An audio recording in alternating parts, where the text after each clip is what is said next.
नमस्कार दोस्तों। आज हम लोगों का एनसीईआरटी का जो क्लास 6 चल रहा था उसका आज चैप्टर 6 हम लोग करेंगे। तो उस चैप्टर 6 में जो टॉपिक है हम लोगों का वो है नए प्रश्नों पर विचार। नए प्रश्नों पर विचार है, उनके बारे में हम लोग देखेंगे अध्याय 6 में। तो चलिए हम शुरुआत करते हैं। फर्स्ट में है कि हमारा कि बुद्ध की कहानी। तो हम जानते हैं कि बुद्ध की कहानी में बौद्ध धर्म के संस्थापक थे सिद्धार्थ, जिन्हें गौतम के नाम से जाना जाता है। जिन्हें गौतम के नाम से जाना जाता है। उनका जन्म लगभग 2500 वर्ष पूर्व हुआ था। वह समय था जब लोगों के जीवन में तेजी से परिवर्तन हो रहे थे। जैसा कि जो है चैप्टर 5 में हम पढ़े थे, महाजनपद के बाद राजा बहुत शक्तिशाली हो गए थे। हजारों सालों के बाद फिर से नगर उभर रहे थे। गांव के जीवन में भी बदलाव आ रहा था। ये चीजें हम गांव के जीवन में कैसे बदलाव आ रहा था, यह अध्याय 9 में देखेंगे। बहुत से विचारक इन परिवर्तन को समझने का प्रयास कर रहे थे। वो जीवन के सच्चे अर्थ को भी जानना चाह रहे थे। तो इस चैप्टर में जो परिवर्तन है उस परिवर्तन के बारे में हम लोग जानेंगे, क्या सब कैसे परिवर्तन हुआ था। उसके बाद हमारा है कि बुद्ध जो है वो क्षत्रिय थे। ध्यान रखना है, बुद्ध क्षत्रिय थे और शाक्त कुल के थे। किस कुल के थे? शाक्त कुल या गण से संबंधित थे। युवा अवस्था में ही ज्ञान की खोज के लिए उन्होंने घर त्याग दिया। तो युवा अवस्था मतलब 29 साल की अवस्था में वे घर त्याग दिए। और घर त्यागने की यह घटना महाभिनिष्कर्म कहलाया। महाभिनिष्कर्म। और वे अनेक वर्षों तक भ्रमण करते रहे और अन्य विचारों से मिलकर चर्चा करते रहे। अंततः ज्ञान की प्राप्ति के लिए उन्होंने स्वयं ही रास्ता ढूंढने का निश्चय किया। इनके लिए उन्होंने बोधगया बिहार में एक पीपल वृक्ष के नीचे 6 साल की तपस्या की। और उन्हें अंततः क्या हुआ? तो ज्ञान प्राप्त हुआ। तो ये ध्यान रखना है, कहाँ पर ज्ञान मिला? तो बोधगया बिहार में पीपल वृक्ष के नीचे, फाल्गु या निरंजना नदी के बगल में। ध्यान रखना है आपको, 6 वर्ष के कठिन तपस्या के पश्चात। चलिए उसके बाद हमारा है कि जब उन्हें ज्ञान की प्राप्ति हो गई तो उसके बाद वे बुद्ध के रूप में जाना जाने लगे। यहाँ से वे वाराणसी के निकट स्थित सारनाथ गए। ज्ञान प्राप्ति के बाद प्रथम बार सारनाथ गए और उन्होंने पहली बार उपदेश दिए। और जब पहली बार उन्होंने उपदेश दिए तो इन उपदेश में शामिल था कि यह जीवन दुखों से भरा हुआ है। यह जो जीवन है वो दुखों से भरा हुआ है। यही लोगों को ज्ञान दिए। और प्रथम बार जो ज्ञान सारनाथ में दिए, यह प्रथम उपदेश कहलाया। क्या कहलाया प्रथम उपदेश?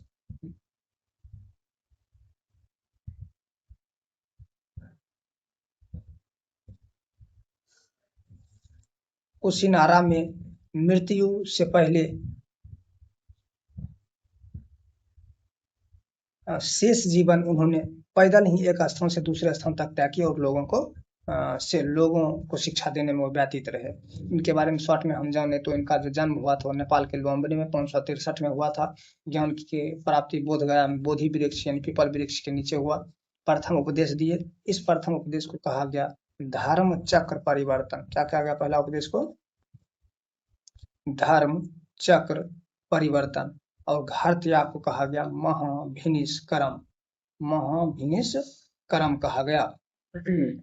मुख्य शिक्षाएं दी इन्होंने, 4 आर्षत दिए और अष्टांगिक मार्ग भी दिए। दुख मुक्ति का रास्ता के लिए अष्टांगिक मार्ग दिए थे।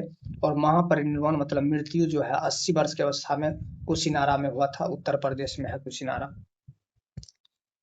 नेक्स्ट हमारा, बुद्ध ने शिक्षा दी कि यह जीवन कष्टों एवं दुखों से भरा हुआ था। यह कहाँ दिए थे? सारनाथ में प्रथम उपदेश में। और ये इतिहास में कहलाया धर्म चक्र परिवर्तन। ऐसी हमारी इच्छा और लालसा जो हमेशा पूरा नहीं हो सकती है, इसी के कारण तो दुख होता है। कभी कभी हम जो चाहते हैं और वह प्राप्त कर लेते हैं, उसके बाद भी हम संतुष्ट नहीं हो पाते। उसके बाद भी असंतुष्टि का मार्ग रहता है हमारे अंदर। तो और अधिक जो पाने की इच्छा रहती है उसी को तृष्णा कहा जाता है। ध्यान रखेंगे, बुद्ध ने शिक्षा दी कि आत्मसंयम अपनाकर ही हम अपनी लालसा से मुक्ति पा सकते हैं। आत्मसंयम को अपनाकर ही अपनी लालसा से मुक्ति पा सकते हैं। ध्यान रखना आपको। उन्होंने लोगों को दयालु होने, मनुष्यों के साथ साथ जानवरों के जीवन का भी आदर करने की शिक्षा दी थी। वे मानते थे कि हमारे कर्मों के परिणाम चाहे वे अच्छे हो या बुरे हो, हमारे वर्तमान जीवन के साथ साथ बाद के जीवन को भी वे प्रभावित करते हैं, ध्यान रखना है। तो हमारे मतलब वो कर्मवाद में विश्वास करते थे बुद्ध। बुद्ध जो थे वह कर्मवाद में विश्वास करते थे। बुद्ध ने अपना शिक्षा सामान्य लोगों को किस भाषा में दी? प्राकृत भाषा में, क्योंकि उस समय लोगों की जो सर्वाधिक मात्रा में समझदारी वाला भाषा था वो प्राकृत समझते थे, इसलिए बुद्ध ने अपनी शिक्षा का माध्यम भी प्राकृत भाषा ही रखा था। चलिए उसके बाद हम चलते हैं कि वेद की रचना के लिए किस भाषा का प्रयोग जो है हुआ था। तो वेद की रचना के लिए जो है वो वैदिक संस्कृत का प्रयोग हुआ था, ध्यान रखेंगे, वैदिक संस्कृत।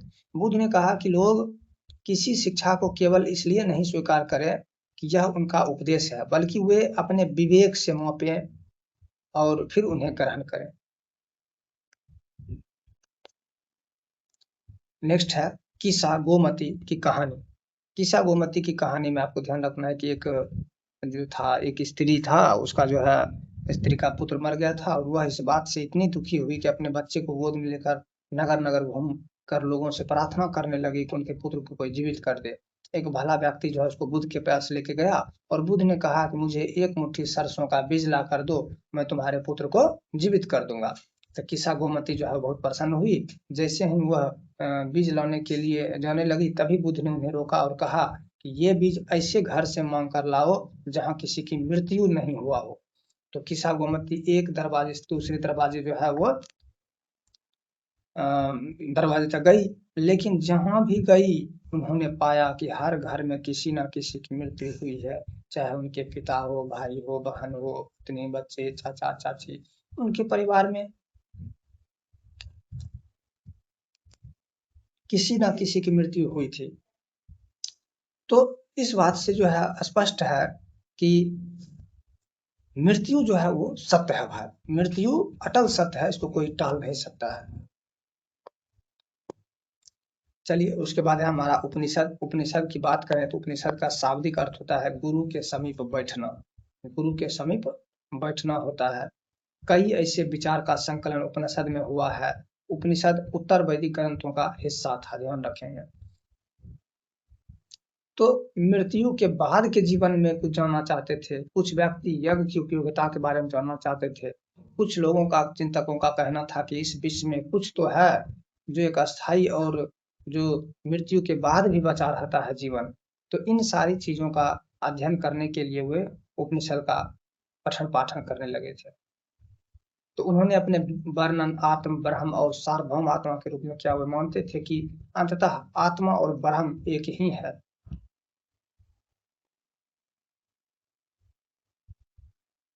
और उपनिषद का ही भाग है वो षड दर्शन, भारतीय दर्शन की 6 पद्धति है, ध्यान रखेंगे। वैशेषिक, न्याय, सांख्य, योग, पूर्व मीमांसा, वेदांत और उत्तर मीमांसा।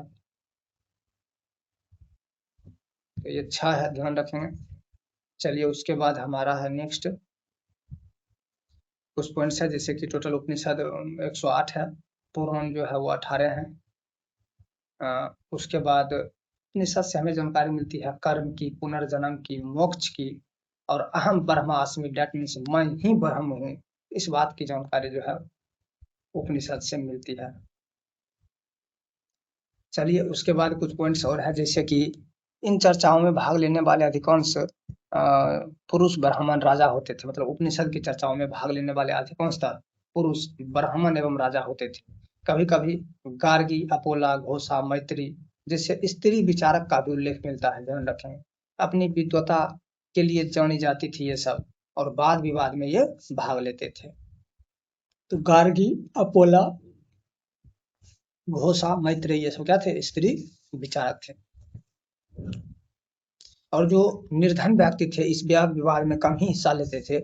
इस तरह एक प्रसिद्ध अखबार सत्यकाम जावाल का है। सत्यकाम जावाल का नाम उसकी दासी माँ के नाम पर पड़ा था, दासी माँ के नाम पर। सत्यकाम के मन में सत्य जानने की तीव्र इच्छा और जिज्ञासा उत्पन्न हुई थी। गौतम नामक एक ब्राह्मण ने उन्हें अपने विद्यार्थी के रूप में स्वीकार किया तथा वह अपने समय के सर्वाधिक प्रसिद्ध विचारकों में से एक बन गए थे। चलिए बात उपनिषद की हुई है, तो उपनिषद के कई विचारों का विकास बाद के प्रसिद्ध विचारक शंकराचार्य के द्वारा किया गया था, ध्यान रखेंगे। इसके बारे में हम लोग पढ़ेंगे कक्षा 7 में। अच्छा, उपनिषद की बात करें तो कुछ पॉइंट्स हैं जो कि उपनिषद से लिए गए हैं, जैसे कि सत्यमेव जयते, सत्य की ही विजय होती है, यह लिया गया है मुंडकोपनिषद से। मुंडकोपनिषद से लिया गया है। और जो तमसो माँ ज्योतिर्गमय है, यानी अंधकार से प्रकाश की ओर ले चलो हे माँ, तो इस बात की जो जानकारी है हमें बृहदारण्यक उपनिषद से यह शब्द लिया गया है। और अतिथि देवो भवो, ये तैतरीय उपनिषद से।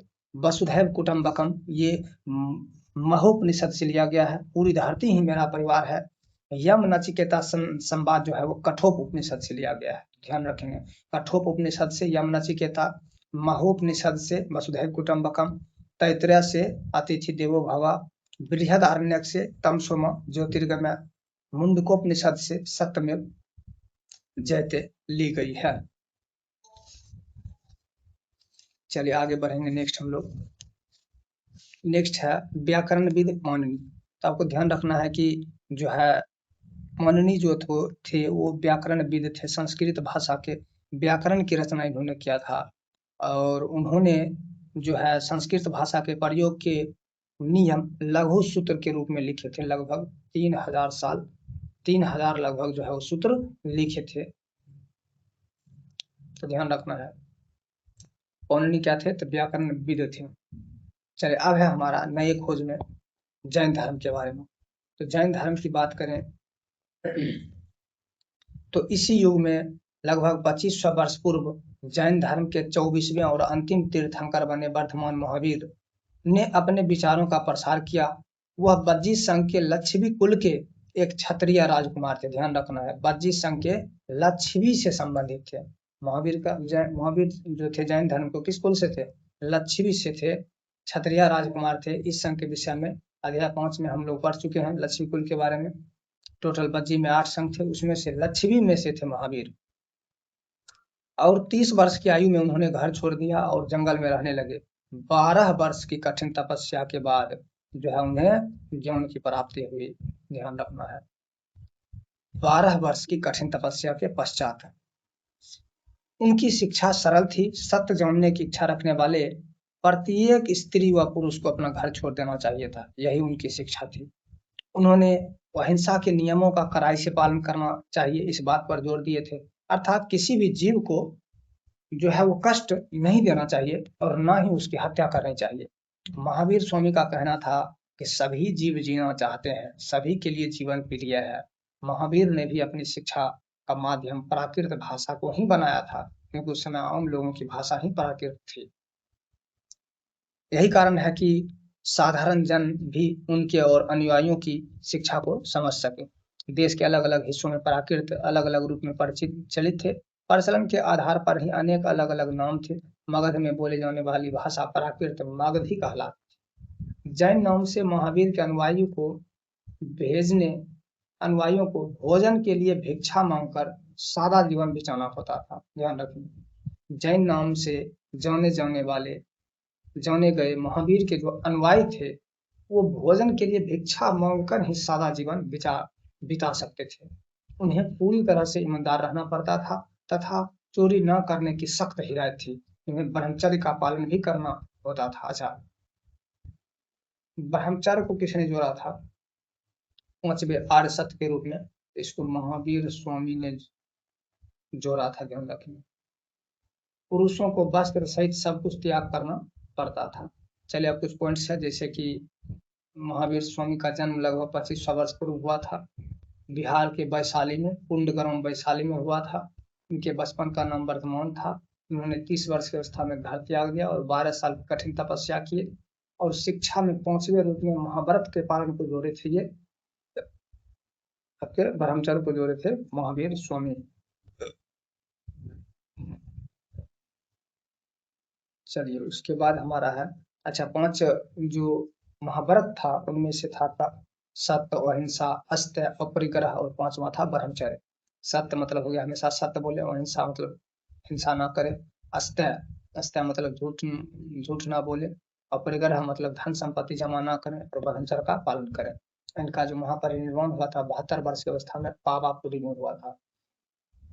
चलिए आगे बढ़ेंगे।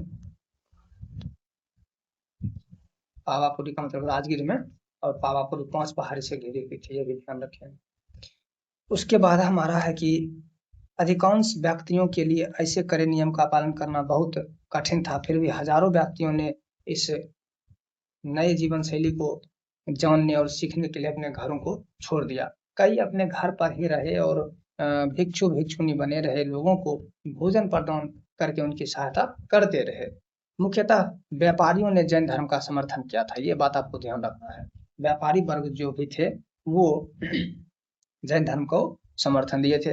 किसानों के लिए इन नियमों का पालन करना अत्यंत कठिन था, क्योंकि इस नियम में अहिंसा को कड़ाई से अपनाया गया था, जबकि किसान को फसल की रक्षा के लिए अनेक कीड़ों मकोड़ों को जो है उनको मारना पड़ता था। इसलिए किसानों के लिए जो है यह नियम, जैन धर्म का नियम अत्यंत कठिन था। बाद की सदियों में जैन धर्म उत्तर भारत के कई हिस्सों में, जैसे कि गुजरात, तमिलनाडु, कर्नाटक में भी फैल गया था। महावीर और उनकी अनुयायियों की शिक्षा कई शताब्दियों तक मौखिक रूप से रही। वर्तमान में उपलब्ध जैन धर्म की शिक्षाएं लगभग 1500 वर्ष पूर्व गुजरात में वल्लभी नामक स्थान पर लिखी गई थी। अच्छा, दूसरी जैन संगति में तो 2 जैन संगति हुआ था, ध्यान रखेंगे। दूसरी जैन संगति, पहला हुआ था पाटलिपुत्रा में और दूसरा हुआ था वल्लभी गुजरात में। पहला हुआ था 300 ईसा पूर्व में और दूसरा हुआ था 512 ईस्वी में। तो क्वेश्चन पूछा जाता है कि प्रथम जैन संगति और दूसरे जैन संगति के बीच कितने वर्षों का अंतर रहा है, तो 8 से 12 साल का अंतर था। दोनों संगति के बीच 812 साल का अंतर था। चलिए, उसके बाद है संघ। अच्छा, अभी बौद्ध और जैन सीखे। बौद्ध और जैन में पूछा जाता है कि जैन जो थे वो आत्मवाद थे, आत्मा में विश्वास करते थे, पुनर्वाद में, पुनर्जन्म में विश्वास करते थे। और जो बौद्ध थे वो अनात्मवाद में विश्वास करते थे और पुनर्जन्म में भी विश्वास करते थे। मतलब बौद्ध आत्मा में विश्वास नहीं करते थे, किसमें तो ईश्वर में भी विश्वास नहीं करते थे और आत्मा में भी विश्वास नहीं करते थे। यह कर्म में विश्वास करते थे और पुनर्जन्म में विश्वास करते थे। अब है हमारा संघ के बारे में। महावीर और बुद्ध दोनों का ही मानना था कि घर त्याग करने पर ही सच्चे ज्ञान की प्राप्ति हो सकती है। ऐसे लोगों के लिए उन्होंने संघ नामक संगठन बनाया, जहां घर का त्याग करने वाले लोग एक साथ रह सके। संघ में रहने वाले बौद्ध भिक्षुओं के लिए बनाए गए नियम विनय पिटक नामक ग्रंथ में मिलते हैं, ध्यान रखना है। तीन थे, एक थे सूत पिटक, एक थे विनय पिटक और एक था अभिधम्म पिटक। सूत पिटक, विनय पिटक और अभिधम्म पिटक। जो सूत पिटक था उसमें आपके उपदेश मिलते हैं, बौद्ध के उपदेश हैं सूत पिटक में। बौद्ध संघ में रहने वाले लोगों के लिए नियम, आचार, विचार, ये है विनय पिटक। इसकी रचना किए थे उपाली ने। सूत पिटक की रचना जो है आनंद ने किए थे और अभिधम्म पिटक मखली गोसाल ने किया था। अभिधम्म पिटक में दार्शनिक सिद्धांत का उल्लेख है, दार्शनिक सिद्धांत का जो है इसमें उल्लेख है, ध्यान रखें।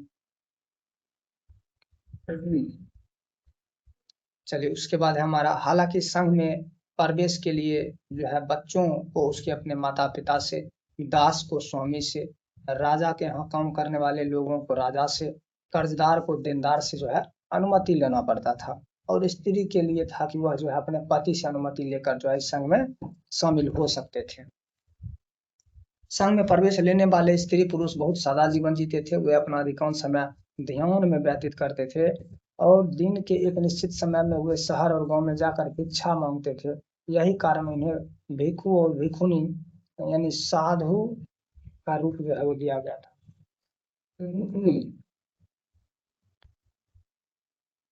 चलिए, उसके बाद है हमारा शिक्षा। वे गांव को घूम कर देते थे और एक दूसरे की सहायता भी करते थे और किसी तरह का आपस में लड़ाई जो है वो नहीं करते थे, बल्कि वो निपटारा में भी योगदान देते थे। संघ में प्रवेश लेने वाले ब्राह्मण, क्षत्रिय, व्यापारी, मजदूर, नाई, गणिका, दास, ये सब शामिल थे। मतलब संघ में किसी प्रकार के जाति को लेकर भेदभाव नहीं था। अब हम लोग पढ़ेंगे बिहार के बारे में। जैन और बौद्ध भिक्षु पूरे साल एक स्थान से दूसरे स्थान तक घूमते हुए उपदेश दिया करते थे। केवल वर्षा ऋतु में जब यात्रा कठिन हो जाता था तो वे एक ही स्थान पर निवास करते थे। ऐसे समय में वे अपने अनुयायियों द्वारा उद्यानों में बनाए गए अस्थायी निवास में ही या पहाड़ी क्षेत्र में प्राकृतिक गुफा में वो रहते थे, और जहाँ रहते थे उसी क्षेत्र को हम लोग बिहार कहते हैं। तो रहने वाला स्थान। चलिए आगे बढ़ेंगे हम लोग। नेक्स्ट है, जैसे जैसे समय बीतता, भिक्षु और भिक्षुनी ने तथा स्वयं तथा उनके अनेक समर्थकों ने अधिक अस्थायी शरण स्थलों की आवश्यकता का अनुभव किया, और जब ये शरण स्थल जब बने तो उन्हीं को बिहार कहा गया। तो यहीं में आपको ध्यान रखना है कि जो एक पहाड़ी को काट कर बनाया गया है वर्तमान में महाराष्ट्र में कार्ले गुफा के भिक्षु भिक्षुनी के रहने के लिए यह स्थान है, ध्यान रखें।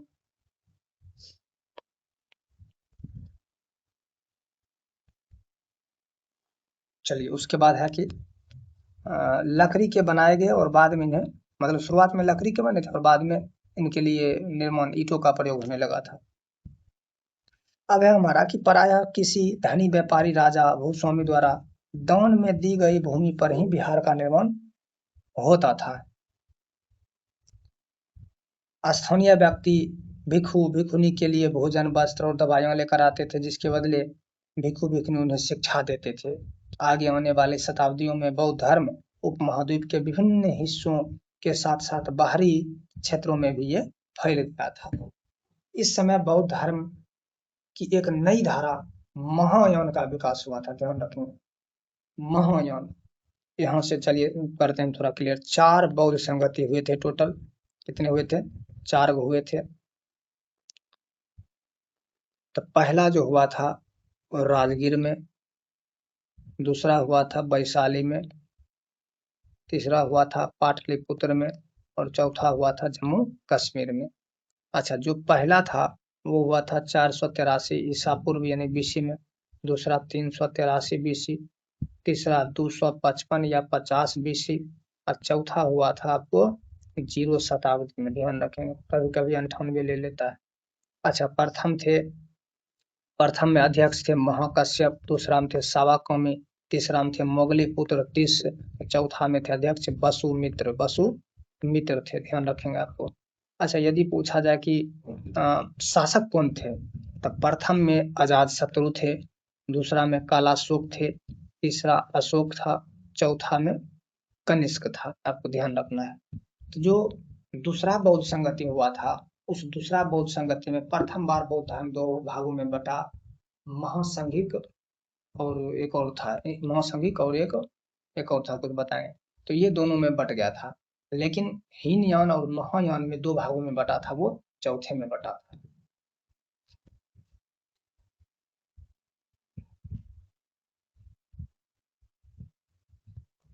थेरवादी और महासंघिक, दूसरा में 2 भाग में, थेरवादी और महासंघिक। चलिए उसके बाद है हमारा कि इसी समय बौद्ध धर्म की नई धारा महायान का विकास हुआ है। तो जो महायान और हीनयान में बटे थे लोग, उनमें 2 मुख्य विशेषताएं थी कि जो हीनयान वो मूर्ति पूजा में विश्वास नहीं करते थे, जबकि महायान वो मूर्ति पूजा में विश्वास रखते थे, बुद्ध की मूर्ति का पूजा करते थे।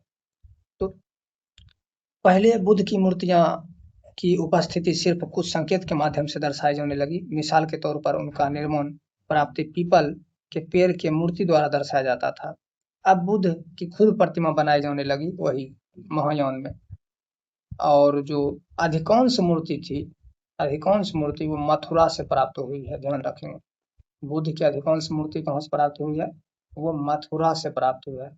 बुद्ध की पहली मूर्ति वो भी मथुरा की बनी थी, मथुरा कला में। अब बुद्ध की खड़ी प्रतिमा वो भी मथुरा की है, और बुद्ध की जो बैठी हुई प्रतिमा है वो कहाँ से प्राप्त हुआ बताइए।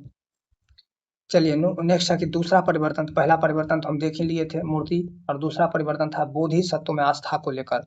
बोधिसत्व उन्हें कहा जाता था जो ज्ञान की प्राप्ति के बाद एकांतवास करते हुए ध्यान साधना कर सकते थे, लेकिन ऐसा करने के बजाय वे लोगों को शिक्षा देने और मदद करने के लिए संसारिक परिवेश में ही रहना ठीक समझते थे। तो इन लोगों को हम लोग बोधिसत्व कहते थे, बोधिसत्व। धीरे धीरे बोधिसत्व की पूजा काफी लोकप्रिय हो गई और पूरे मध्य एशिया, चीन और बाद में कोरिया और जापान तक ये फैल गई। और सही ही था, ज्ञान के बाद जो हम जंगल में करेंगे क्या, लोगों को शिक्षा से विकास होगा। क्यों का प्रचार प्रसार होगा। नेक्स्ट है कि बौद्ध धर्म का प्रचार पश्चिमी और दक्षिण भारत में हुआ, जहां बौद्ध भिक्षु भिक्षु रहने के लिए पहाड़ों में दर्जनों गुफा जो है वो खोदी गई थी।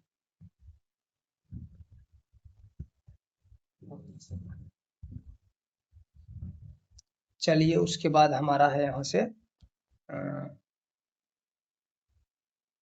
उसके बाद हमारा कि बौद्ध धर्म दक्षिण पूर्व श्रीलंका, म्यांमार, थाईलैंड, इंडोनेशिया सहित दक्षिण पूर्व एशिया के अनेक भागों में ये बौद्ध धर्म फैल गया था और थेरवादी और महासंघिक बने थे। दूसरा में तो थेरवाद नामक जो बौद्ध धर्म का आरंभिक रूप इन क्षेत्रों में अधिक प्रचलित था। श्रीलंका, म्यांमार, थाईलैंड, इंडोनेशिया में बौद्ध धर्म का कौन सा था? थेरवादी था।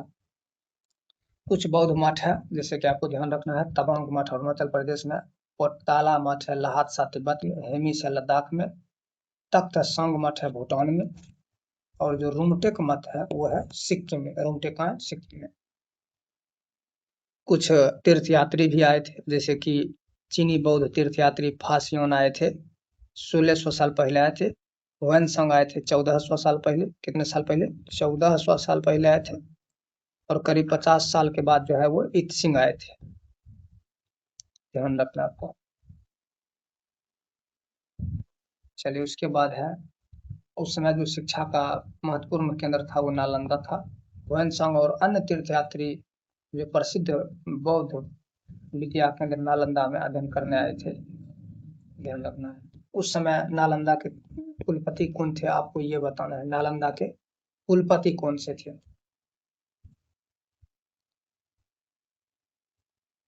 चलिए जीवन के कुछ आश्रम हैं उनके बारे में आपको ध्यान रखना है, पूछा जाता है। तो जीवन के टोटल 4 आश्रम हैं। जीवन के 4 आश्रम हैं। इन चारों आश्रम का उल्लेख मिलता है जवालोप उपनिषद में। जवालोप उपनिषद में मिलता है चारों आश्रम का उल्लेख। और ये चारों आश्रम है आपका ब्रह्मचर्य, गृहस्थ, वानप्रस्थ और सन्यासी। तो पहला है ब्रह्मचर्य। पहला आश्रम कौन सा है?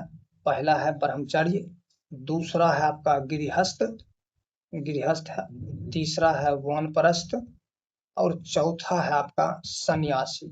तो 4 आश्रम है आपका, ध्यान रखना है। पहले ब्रह्मचारी, फिर गृहस्थ, फिर वानप्रस्थ और लास्ट में सन्यासी। तो ये था आज का टॉपिक। आप इसको रिवीजन करें और यहाँ से कुछ क्वेश्चन है इसको देखें। कुछ इंपॉर्टेंट फैक्ट्स जैसे हैं कि उपनिषद के विचारक जैन महावीर और बुद्ध लगभग 2500 वर्ष पूर्व आए थे। ये जैन ग्रंथों का लेखन लगभग 1500 साल पहले हुआ था। तो ये था आज का क्लास, चैप्टर 6 का, हिस्ट्री का, क्लास 6 का। तो आप इसको रिवीजन करते रहें। इसका PDF जो आप टेलीग्राम से प्राप्त कर सकते हैं। धन्यवाद।